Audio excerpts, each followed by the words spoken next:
friend. You're listening to Real Life Shh with Chrissy. If you've ever found yourself apologizing to a random stranger after you've awkwardly took your stressful day out on them, stick around because the next story I'm about to share with you is totally relatable and has a solution to help us stop taking our shit out on random people. I recently found myself completely stressed out, tired, overwhelmed, and losing my shit on a random Sky Zone employee. For those of you who don't know what Sky Zone is, it's an indoor trampoline park. So at this particular Sky Zone, our family has a membership, and part of my frustrations stemmed from the lack of organizational skills that this facility has had the last year that we've had memberships. Numerous times they've had trouble finding our name. The first time we signed up, the employee even told me, "Oh, maybe keep your receipt because sometimes their system loses memberships." Well, of course I lost the receipt and over again, my husband and I just turned a blind eye with the lack of organization because, well, we were there to jump around with our kids and have fun. And almost every time we would check in at the membership line, we were juggling our two young kids and decided it was not a battle worth picking. So on this particular day when I lost my shit on a random employee at Sky Zone, it was just his poor luck that he was at the check-in counter. I honestly don't remember all I had going on that day, but I definitely remember I was looking forward to jumping around with my kids to kind of de-stress and jump my nerves out when the young man couldn't find our membership and explained that they're under a new system, so that could be why. But he also didn't offer a solution other than to pay for another membership. Well, I guess that was all the spark I needed to ignite the stick of dynamite that was waiting to be sparked.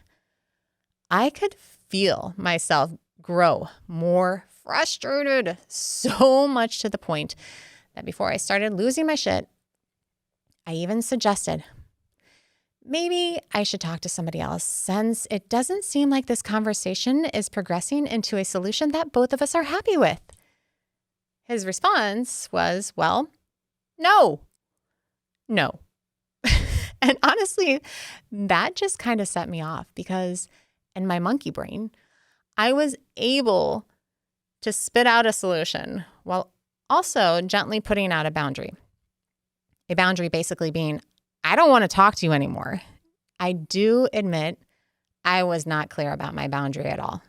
I was super passive about it, which led to my outburst.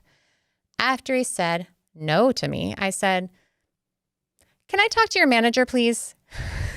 Yes, I was that person demanding to talk to the manager. He said, "I am the manager." I said, "Okay, let me talk to another manager then." "There is no other manager. I am the manager." "Okay, let me talk to your supervisor." "There is no other supervisor." I'm like, okay, so you own this place? This is your personal Sky Zone? You don't report to anybody? I'm sure you can see where this is going with me and this probably 25-year-old kid, this poor 25-year-old kid. We're going back and forth, arguing with each other at a kid's indoor trampoline park. I finally really did lose it, and I said, in a kind of crazy lady tone, "Please walk away. I do not want to talk to you anymore." And he said, "You know what? Maybe you should leave." And then I said, "Oh, okay. I'll leave. And as soon as I leave, I'll be calling the corporate line to explain the situation that's just happened. And let's see how that unfolds for you, right?" Oh my gosh. Nope. Let me tell you, I am both embarrassed and actually pretty stimulated energetically just by verbally repeating this story to you. So what happens next is that somebody else, thankfully, does come out, and thank goodness she was calm and cool. Well, I was still very charged and frantically trying to look for proof on my bank account, scrolling on my phone that we have a membership. I was calling my husband, like a crazy person, telling him the story about what's happening at Sky Zone. And he was actually in a meeting. He's communicating to me. He can't help me right now. And he suggested a logical suggestion for me to just pay for a day pass. But because I let my monkey brain, my monkey mind take over and lead the situation, I let my ego grow into a huge monster. And at that point, I couldn't let that happen. I couldn't swallow my pride. I couldn't let my ego take the back seat. So after I took a few breaths, and then I realized why I came there in the first place, which was to have fun with my kids who, yes, were witnessing this. I just wanted to be with my kids and jump around and let all that nervous energy in my body that was pent up and all the stress and just let it out and just have some joyous moments jumping around on a trampoline. So I finally did swallow my pride, and I told my monkey mind, my monkey brain, to shut up and take a backseat. I also told my ego, shh, simmer down. I walked back up to the counter and I interacted with a lovely young lady who actually could find my information. However, she still couldn't find our membership, probably due to the changeover to the other system. I did end up paying for a day pass. And then guess what? I had so much fun with my kids and it was great. Unfortunately for others, this is not the first time something like this has happened in my personal life. When my dad, when he was dying, I needed to fly home. And this was before we could deposit checks from our phones. I was rushing to the bank only to get there a minute past closing time. And like a crazy person, I started pounding on the window, yelling at the employees like it was their fault that I was a minute late, or that they should have compassion for me because they should somehow know that my dad was dying and I needed to fly home tomorrow morning. Obviously, during that situation, I knew the root of the problem. It was a pain and a fear storm that was brewing inside of me with the realization that I was losing my dad from the physical world. There was another time when I was pregnant with my second son, just walking through the parking lot, and I wasn't quite showing yet. And this lady was driving like a total maniac in the parking lot. She got so close to me that I took my hand and I hit her car door and I said, "Hey, watch it." Well, that was the last time I will ever yell at somebody in a car, because that lady, she took me by surprise. She got out of her car ready to kick my ass, yelling at me, "You don't touch my car." And I was like, oh crap. But I also started yelling back, "You almost hit me with your car." After that, she came at me ready to fight with her fist up. And I had to yell, "I'm pregnant, I'm pregnant." So that particular instant, I understand. Yeah, I was super hormonal, tired and stressed and excited and also nervous about the next phase in my life, carrying my second child. So without recapping every story of all of my adult temper tantrums that I've had out in public on random people, let's instead focus on how I got there in the first place. And also, I know I'm not the only person who has done these types of things. We've all seen it before, and if you haven't lost it on a random stranger, either during a little mini episode of road rage or while standing in a long line at Disneyland for an hour just for the ride to shut down, or even during the thick of COVID when the whole world seemed to be divided, I'm sure you can relate to having slip-ups with your kids, your significant other, or even your parents in the privacy of your own home. I said it in the beginning. I was tired. I was stressed. I was nervous. And I was overwhelmed, all while I was trying to give myself a release of all of that by jumping around and finding some joy in moving my body and letting things go. The problem was I waited too long, to the point that I was barely hanging on by a thread. I probably wouldn't have lost my shit on the poor guy at Sky Zone if earlier in the day I took time to maybe go for a run or take a yoga class or even just to write in my journal for 5 minutes. There's a pattern that I've noticed when I've had these adult temper tantrums out in public, snapping at random people. And it's when I continuously, for a good reason, I put my kids first, my husband first, the chores first, the to-do list first, and I put my self-care way down at the bottom of the list. I think we all probably do this from time to time.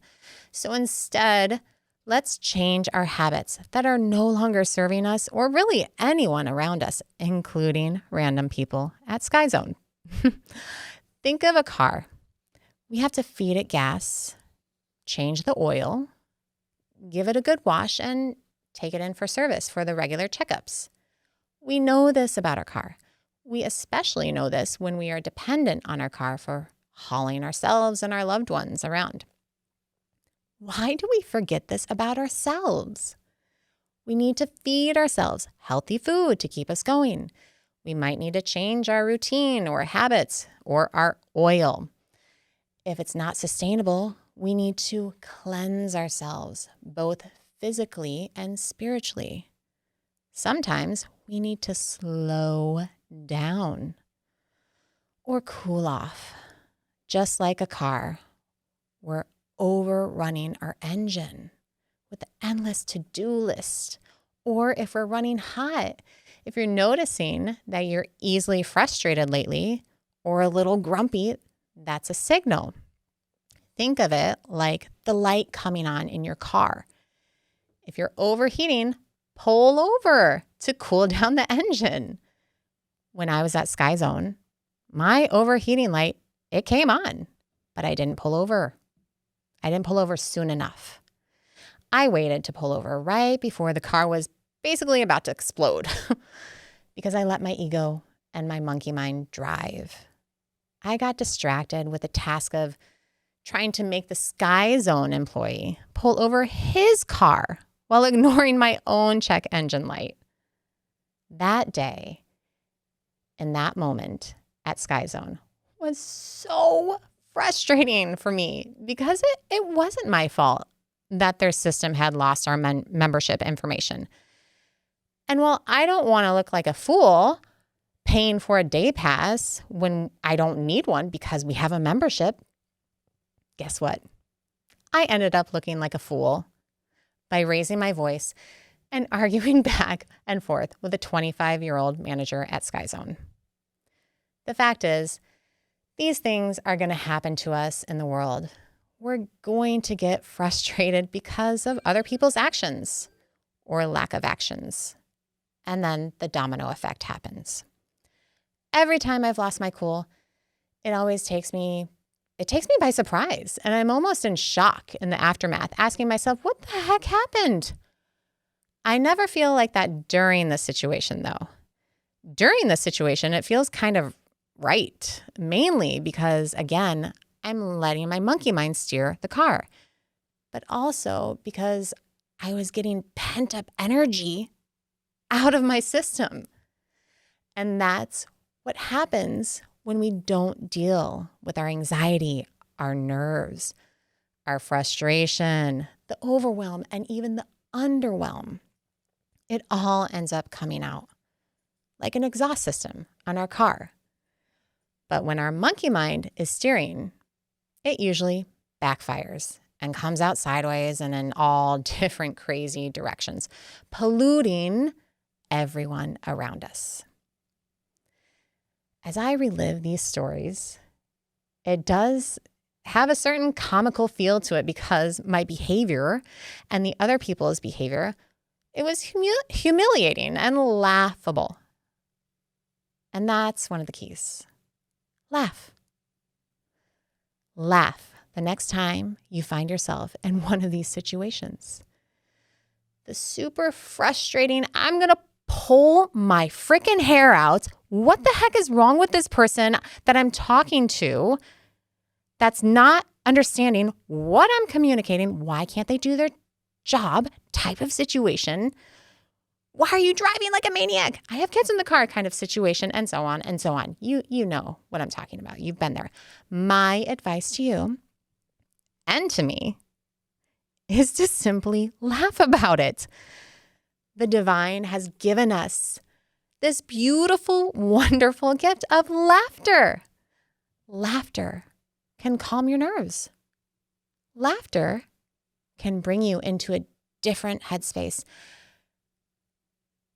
And even laugh when you acknowledge and realize that your monkey mind almost took over, and tell that monkey to take a back seat with a smile and a chuckle. I would much rather have an image of being the crazy laughing lady at Sky Zone than the crazy, scary, yelling lady. These situations are laughable. It is such a tough thing to accept that you don't have control over everything, like system changeovers. Of course, there's going to be situations where you do need to let your instincts, your animal instincts, kick in either fight or flight. But more likely, the situation that you're in is only of an annoying inconvenience. So laugh. Laugh at yourself. Laugh with others. And let that annoying shit go. Laughing has proven to strengthen your immune system, boost your mood, diminish pain. It protects you from the damaging effects of stress, brings your mind and body back into balance. It lightens your burdens, inspires hope, connects you to others. Can you imagine if I would have laughed about the situation at Sky Zone? Maybe the manager would have been laughing with me, and then we would have had a totally different day. Laughing also keeps you grounded, focused, and alert. When you laugh, you also prevent inflammation and the buildup of bad cholesterol. I emphasize that laughing is a gift from our divine source for our beautiful bodies that were perfectly designed to sustain us through these stressful moments. So laugh. Laugh, my friends. Live, love, laugh. And the next time you find yourself in one of these situations, I invite you to use a method that I sometimes remember to use with my own husband and my kids when I'm feeling extra frustrated. I scream out loud to them with intensity, I freaking love you! I love you so, so, so, so much. This instantly makes me giggle and laugh. And it makes them laugh and giggle as well. And then we're laughing. And the intense, frustrating emotion passes. And so it is.